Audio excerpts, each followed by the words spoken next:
Hello, ഇന്ന് നമ്മൾ തയ്യാറാക്കാൻ പോകുന്നത് ചിക്കൻ വെച്ചിട്ട് ഒരു ചിക്കൻ ബിരിയാണിയാണ്. അത് കുക്കറിലാണ് ചെയ്തെടുക്കുന്നത്. വളരെ സിമ്പിളായിട്ട് പെട്ടെന്ന് ഇങ്ങനെ തയ്യാറാക്കി എടുക്കാൻ പറ്റുന്ന ഈ ചിക്കൻ ബിരിയാണി എങ്ങനെ ചെയ്യുന്നതെന്ന് നോക്കാം.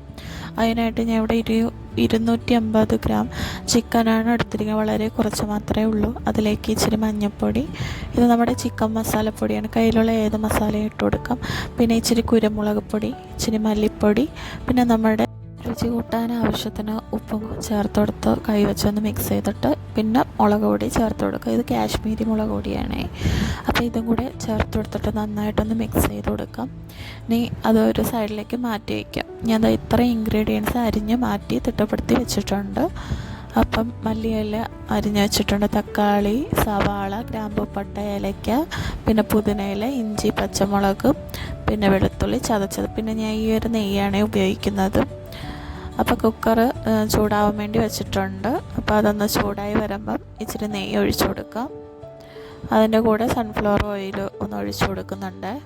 രണ്ടും കൂടെ നന്നായിട്ട് മിക്സായി ചൂടായി വരട്ടെ. എണ്ണ ചൂടായി വരുമ്പോൾ നമുക്കതിലേക്ക് സ്പൈസസ് ചേർത്ത് കൊടുക്കാം. സ്പൈസസ് ആയിട്ട് ഞാൻ ഇവിടെ എടുത്തിരിക്കുന്നത് ഏലക്ക, പട്ട, ഗ്രാമ്പൂ ഇത്രയാണ്. അപ്പോൾ ഇത് ഇത്രയും ഇട്ട് കൊടുത്തിട്ട് അതൊന്ന് മൂത്ത് വരുന്ന സമയത്ത് നമുക്കതിലേക്ക് സവാള അരിഞ്ഞു വച്ചിരിക്കുന്നത് ചേർത്ത് കൊടുക്കാം.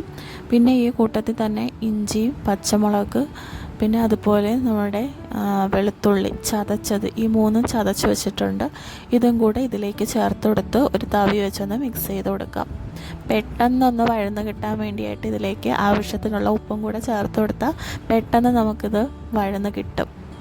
സവാള നന്നായിട്ട് വഴന്ന് വന്നിട്ടുണ്ട്. ഇതിലേക്ക് നല്ല പഴുത്ത ഒരു മീഡിയം തക്കാളിയാണ് ഞാൻ ചേർത്ത് കൊടുക്കുന്നത്. അപ്പോൾ അതും കൂടെ നന്നായിട്ടൊന്ന് വഴറ്റിയെടുക്കണം. അപ്പോൾ ഈ എണ്ണയിൽ കിടന്നതിനെ നന്നായിട്ടൊന്ന് വഴന്നിട്ടാണ്. അപ്പോൾ തവി ഉപയോഗിച്ച് നമുക്ക് എല്ലായിടത്തും ഒന്ന് മിക്സ് ചെയ്ത് കൊടുക്കാം. ഞാൻ അരി എടുത്തിരിക്കുന്നത് ബസ്മതി റൈസാണ്, നീളത്തിനുള്ള അരി. അത് ഒരു 2 കപ്പാണ് എടുത്തിരിക്കുന്നത്. അത് നന്നായിട്ടൊന്ന് കഴുകി ഊറ്റി വെച്ചിട്ടുണ്ട്. അപ്പോൾ 2 കപ്പ് അരിക്ക് 4 ഗ്ലാസ് വെള്ളമാണ് ഞാൻ സാധാരണ എടുക്കാറുള്ളത്.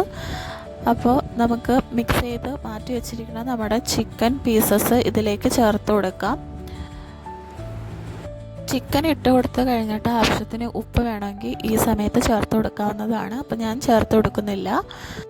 അപ്പോൾ ഇനി വെള്ളം ഇതിൽ ചേർത്ത് കൊടുക്കാം. ഞാൻ അരിയുടെ ആ അളവിനനുസരിച്ചുള്ള വെള്ളമാണ് ഇതിൽ ചേർത്ത് കൊടുക്കുന്നത്. ബാക്കി ചിക്കനിൽ നിന്നും നമുക്ക് ഇതിൽ നിന്ന് വെള്ളം ലഭിക്കുന്നതാണ്.